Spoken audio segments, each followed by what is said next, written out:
Subscribe now and press the bell icon. Never miss an update. Good morning. चलिए मैं आज next part लेकर आया हूँ और ये सारा चीज़ एग्जाम का विशेष है। जब तक पार्ट 20 नहीं होता है तब तक हम आप लोगों को और सामाजिक विज्ञान ही बताएंगे।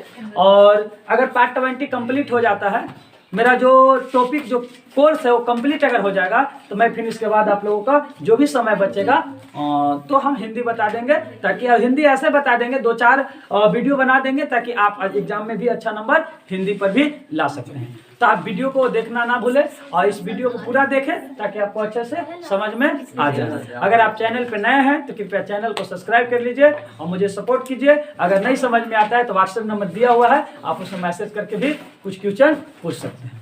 चलिए आइए हम आज क्वेश्चन 2 ही नंबर का ही लेकर आए हैं। व्यापार अवरोधक क्या तात्पर्य है?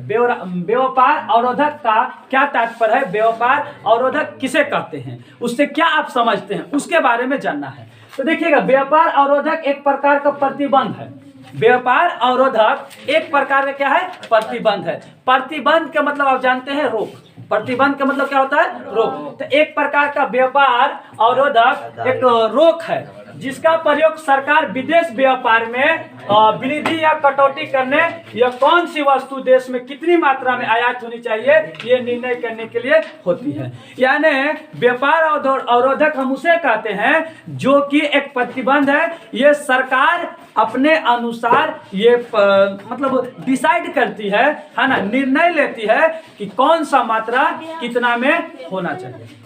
ठीक है, जैसे ये मार्कर है, तो ये मार्कर ये तो सरकार डिसाइड करती है कि जो भी विदेश व्यापार में कौन सा कितना कटौती करना है, इस मार्कर को कितना में हम बेचेंगे, ये क्या है? सरकार निर्णय लेती है। इसी को हम व्यापार अवरोधक कहते हैं। क्या कहते हैं? व्यापार अवरोधक कहते हैं। यानी आप इसमें लिखा हुआ भी ध्यान दे सकते हैं कि कौन सी वस्तु देश में कितनी मात्रा में आयात होना चाहिए, है ना, ये निर्णय। आयात मतलब जानते हैं ना, आना। ठीक है, कितना कटौती करना है, क्या करना है और कितने देश में आयात होना चाहिए, ये सारा सरकार निर्णय लेती है। उसी को हम कहते हैं व्यापार अवरोधक। यानी देश में अगर कोई दूसरे देश से हमारे देश में आ रहा है तो कितना कटौती करना है, क्या करना है, कितना में बेचना है, ये सरकार निर्णय लेती है। उसे हम कहते हैं व्यापार अवरोधक। समझ में आ गया होगा? कोई दिक्कत किसी को? चलिए अगला क्वेश्चन है, हाथ से बने हुए वस्तु की 2 प्रमुख विशेषताओं का उल्लेख कीजिए। कह रहा है कि जो हाथ से बना हुआ वस्तु रहता है उसके बारे में 2 चीजों को बताना है कि हाथ से बना हुआ 2 क्या अच्छा रहता है, जो कि सबसे ज्यादा लोग हाथ से बने हुए वस्तुओं को खरीदना चाहते हैं। जैसे बहुत सा है कि आप शर्ट पैंट अगर रेडीमेड अगर खरीदते हैं तो उससे ज़्यादा चाहते हैं कि नहीं, घर पर ही मशीन के बजाय घर में जो बन रहा हो उसको। समझ में आ गया? तो सब लोग हाथ से बनाया हुआ सबसे ज़्यादा पसंद करते हैं। तो हाथ से बना हुआ क्यों पसंद करते हैं? ये 2 विशेषता बताना है, 2 के बताना है कि क्या क्या 2 है। तो याद रखिएगा कि हाथ से बने हुए वस्तु प्रमुख विशेषता है। हाथ से बने हुए वस्तु पर बारीक डिजाइन दे सकते हैं जो मशीन से संभव नहीं है और कम कीमत में भी हो जाएगा। यानी पहला विशेषता है कि हाथ से बना हुआ चीज आपको कतनो बारीक मतलब महीन कतनो डिजाइन बना सकते हैं, पहला चीज। दूसरा चीज है कि हाथ से बना हुआ चीज आपको कम कीमत में मिल जाएगा। क्या मिल जाएगा? कम कीमत में मिल जाएगा, जो कि मशीन नहीं बना सकता है। मशीन देखिए, मशीन में क्या किया जाता है, किसी को बड़ा छाप रहता है या किसी है बड़ा काम कर सकता है, लेकिन हाथ से जो बनाने वाला व्यक्ति होते हैं वो कतनों में ही काम डिजाइन, अगर कतनों में ही बारीक डिजाइन अगर करना हो तो हाथ से बनाने वाला डिजाइन कर देता है। तो हाथ से बनाए हुए प्रमुख पहला है कि बहुत बारीक डिजाइन भी बना सकते हैं हाथ से, और ये कम कीमत में हो जाएगा। मशीन में ज़्यादा पैसा लगाना पड़ेगा, है ना, ये चीज़ करना पड़ेगा। अगर किसी एक चीज़ को अगर सामान बनाए तो पूरे एकदम एक ही चीज़ बनेगा। लेकिन अगर हाथ से बना रहे हैं तो कभी ये डिजाइन को बना सकते हैं, कभी और डिजाइन को बना सकते हैं, कभी और डिजाइन को बना सकते हैं। लेकिन अगर मशीन रहता है तो सिर्फ मशीन एक ही चीज़ को पूरा बनाएगा। तो हाथ से बनाने के लिए 2 फायदा, पहला है, और हाथ से बनाने वाला 2 विशेषता है। पहला विशेषता है कि बारीक चीज बना सकते हैं, महीन चीज डिजाइन बना सकते हैं, और दूसरा कम पैसा में हो जाएगा। दूसरा ऑप्शन में आप है हाथ से बने हुए वस्त्र यानी कपड़ा अधिक टिकाऊ रहता है। हाथ से जो भी बना हुआ रहता है वो मजबूत रहता है। आप देखे होंगे कि कोई घर में अगर कपड़ा लेते होंगे तो लोग क्या करते हैं, कपड़ा रेडीमेड लेके आ जाते मशीन से बनाया हुआ, लेकिन बाद में उसे क्या करते हैं, घर पर सिलवा देते हैं। बोलते कि नहीं ये हाथ से बना हुआ होना चाहिए, है ना, या आप उसमें हाथ से बना हुआ ये जो क्या धागा से सी देते हैं जिससे मजबूत हो जाता है। तो दो है फायदा, है ना, दो विशेषता बताने के लिए कह रहा है कि हाथ से बने हुए वस्त्र को दो प्रमुख विशेषता बताइए। तो पहला व्यवस्था है कि हाथ से बना हुआ मतलब वस्त्र जो है वो आपका बारीक डिजाइन बना सकता है, कम पैसा लगेगा। और दूसरा आपका है कि जो हाथ से बनाया हुआ ज्यादा टिकाऊ रहता है, ज्यादा मजबूत रहता है। कोई दिक्कत? तीसरा है आपका हमें खनिज के संरक्षण की आवश्यकता क्यों है। हमें खनिज के संरक्षण की आवश्यकता क्यों है, हमें खनिज को क्यों रोकना चाहिए, हमें क्यों संरक्षण करना चाहिए, हमें क्यों उस खनिज को बचाना चाहिए, ये पूछा जा रहा है। तो खनिज सबसे बड़ी चीज है, हम लोगों को संरक्षण करने की आवश्यकता है। क्यों है? ध्यान दीजिए, खनिजों का एक बार उपयोग करने के उपरांत उसे दोबारा नहीं पाया जा सकता है। यानी खनिज बहुत सा ऐसा खनिज है जो कि हम लोग एक बार उपयोग अगर कर देते हैं तो दोबारा उसको उपयोग नहीं कर सकते हैं। उसे बनने में लाखों करोड़ों वर्ष लग जाएगा, है ना, तो उपयोग नहीं कर सकते। ठीक है। दूसरा चीज है खनिज का दुरुपयोग किया गया तो आने वाला पीढ़ियों को दिक्कत और परेशानी झेलनी पड़ सकती है।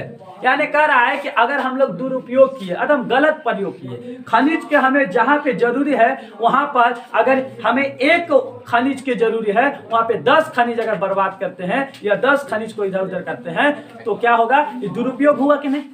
जैसे पेट्रोल को देखते होंगे, कभी कभी पेट्रोल को बहा देते हैं, बिना आवश्यकता अनुसार कहीं घूमते हैं, है ना, तो ये क्या है, दुरुपयोग कर रहे हैं। तो आने वाला पीढ़ी को क्या होगा, परेशानी होगा, क्योंकि खनिज तो सीमित है, खनिज इतना ही है जितना है, उससे ज्यादा नहीं है। तो आप बताइए कि अगर 1 लोटा पानी है, क्या है, और 1 ही लोटा अगर पानी है तो बताइए कि आपके ऊपर निर्भर करता है कि इस पानी को हम 1 साल तक चला दे या 1 दिन तक चलाएं या 1 घंटा में खत्म कर दे या 1 सेकेंड भी में खत्म कर दे, ये आपके ऊपर है ना।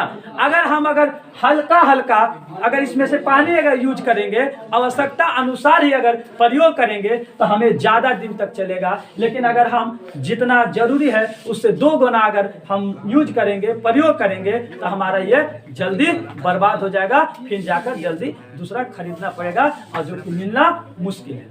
उसी तरीका से खनिज है, खनिज सीमित है, ज्यादा नहीं है। तो खनिज को हम लोगों को इसलिए खनिज को संरक्षण करना चाहिए जो कि हम लोग को आने वाला पीढ़ी का भी प्रयोग में लाया जा सके।